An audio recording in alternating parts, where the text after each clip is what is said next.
University of Missouri Healthcare knows you've got better places to be than in a hospital. That's where our world-class technology and highly skilled medical team come in. We get you home sooner. That's important to you and those who wait for you.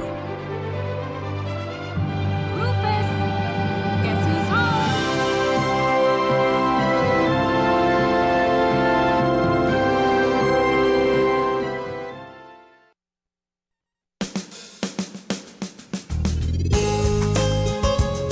Good morning and welcome to Radio Friends. This is Tuesday. It's June the 28th, and we've got singer, songwriter, storyteller Larry Brown with us. Welcome to Radio Friends, Larry Brown. I see the hat you have on today is your storytelling hat.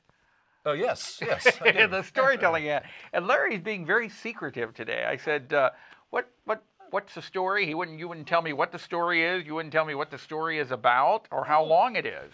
This builds the drama, the anticipation, the mystery. So it will not be so long that it runs into classical music here at 9 o'clock. I don't know.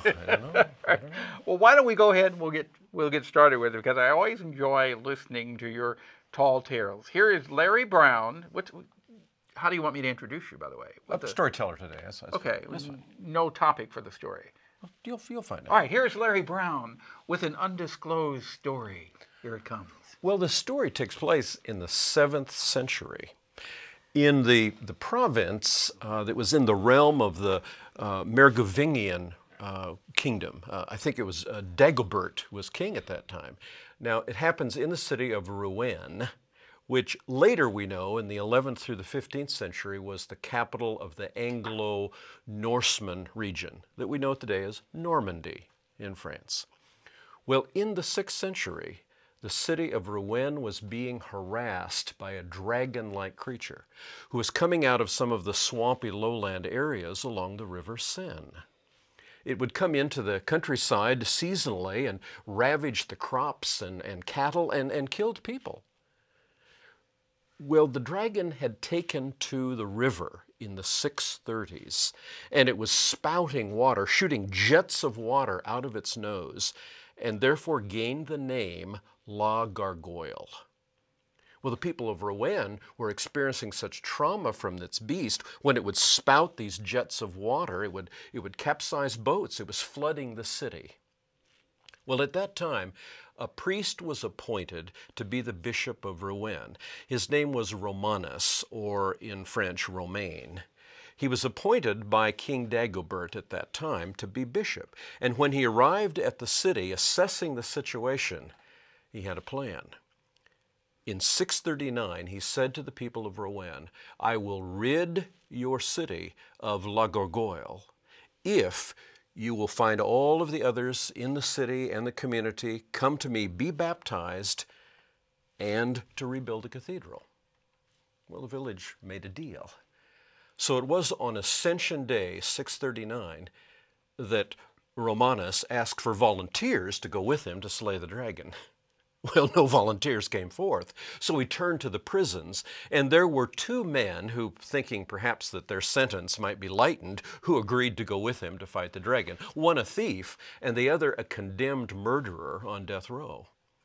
Well, the 3 of them headed off into the swamp, and when they arrived, there was this dragon-like beast, long tail, long neck, breathing fire, wings like a bat. Well, as soon as they saw the dragon, the thief took off and was never seen again.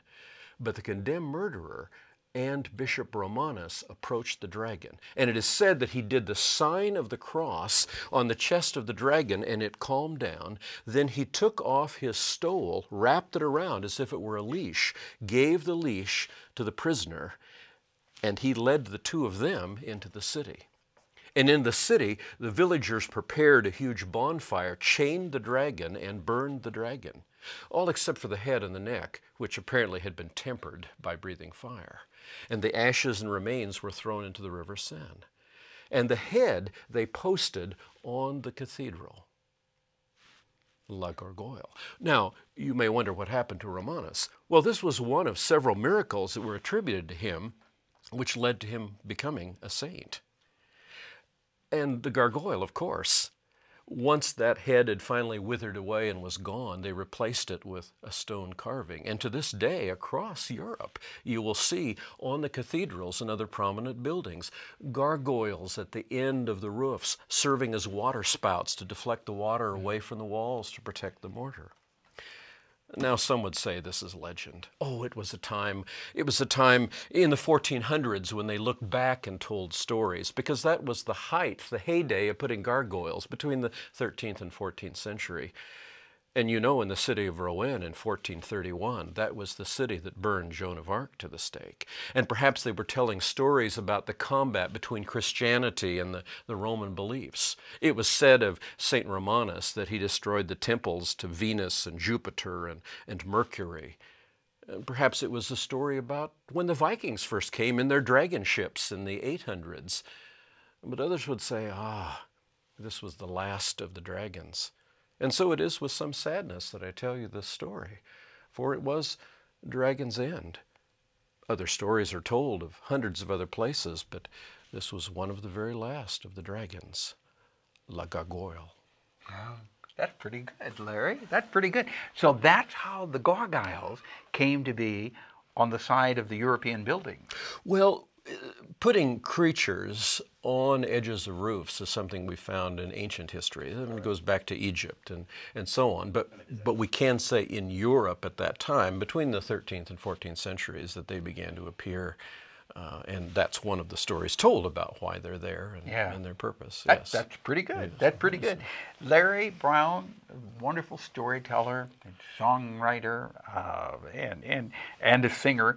How many stories have you written yourself or imagined? I guess it would be calling imagining those stories. Well, I think I have in the neighborhood of maybe 150 or so stories that are mostly mine, original, or if not from scratch, that I have so manipulated that I can claim them as my versions. Yeah, of those. And is there ever a time you're driving along or you're talking to somebody and all at once, ooh, wow, here's an idea for a new story, and you write it down or commit it to memory? Well, this story is brand new, and I hope it's the beginning of looking at some other, and why I used the term Dragon's End was to talk about the end of dragons, because some will say this was archaeology, they were finding the bones of dinosaurs and telling these stories about them, but others say, no, perhaps there were creatures that have survived. It was a news story that prompted your story about that. Yeah. So, if people want more information, they would like for you to come and tell the story, how do they get in touch with you? You may contact me at brownstory@hotmail.com or 573-642-9326. Okay. Larry Brown, thank you so much for coming by. Always a pleasure to have you here. You're welcome. Tomorrow we're going to talk about brain injuries on Radio Friends. Our show directed by Travis McMillan of the Reynolds Journalism Institute. Audio, Pat Akers from KBIA. Our floor director is Andrew Orozco, and our assistant producer and guest coordinator, Uncle James Mauser. To hear this program again or watch it, go to kbia.org, click on Radio Friends, and drop me an email, pepperp@missouri.edu. Bye-bye.